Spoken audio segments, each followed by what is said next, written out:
warahmatullahi wabarakatuh. Saya Regita Jemis Pramesti Putri Cahyani dengan NIM 201933109 dari kelas 6C PGSD. Tujuan saya membuat video ini adalah untuk memenuhi tugas mata kuliah perspektif global yang diampu oleh Bapak Syafruddin Kuryanto, Sarjana Sains, Magister Olahraga. Di video sebelumnya, saya telah menjelaskan tentang perspektif global dari visi geografi dan sejarah. Nah, di video ini saya akan menjelaskan tentang perspektif global dari visi ekonomi. Oke, langsung saja ke pembahasannya.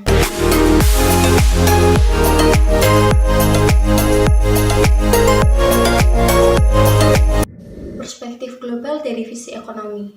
Dilihat dari segi ekonomi, secara umum, manusia ingin memenuhi kebutuhannya dengan baik dan tercipta kemakmuran.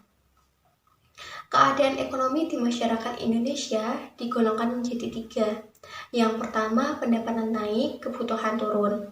Yang kedua, pendapatan turun, kebutuhan tetap. Yang ketiga, pendapatan turun, kebutuhan naik. Keadaan yang diharapkan oleh setiap manusia yaitu yang pertama, pendapatan naik, kebutuhan turun. Era globalisasi terjadi keterkaitan ekonomi antara negara yang satu dengan yang lain. Saling ketergantungan dalam pemenuhan kebutuhan. Peristiwa ekonomi negara besar sangat mempengaruhi negara berkembang.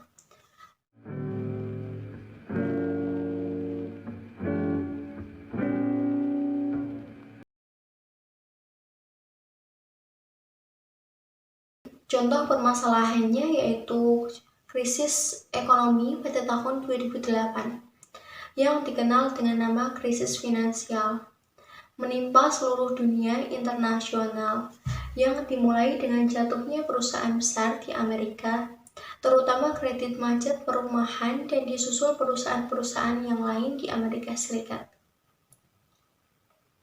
Dampak dari krisis finansial ini dirasakan oleh negara di dunia karena adanya keterkaitan langsung antara Uni Eropa dengan Amerika Serikat, terutama pada penanaman modal.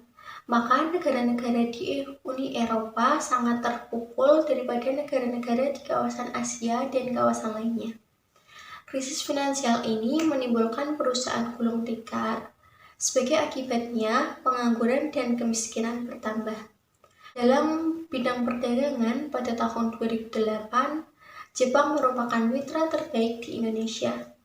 Jepang merupakan negara importir produk di Indonesia. Jepang banyak memberi bantuan pembangunan, banyak usaha yang dilakukan pemerintah Indonesia dalam mengatasi krisis antara lain.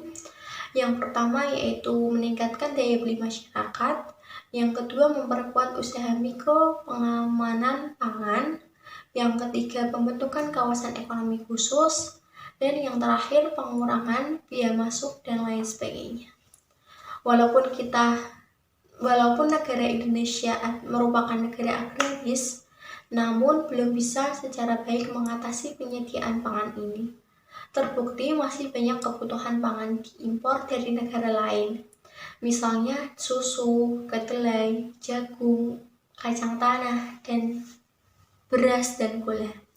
Sekian pembahasan dari saya tentang perspektif global dari segi ekonomi. Kurang lebihnya saya mohon maaf. Wassalamualaikum warahmatullahi wabarakatuh.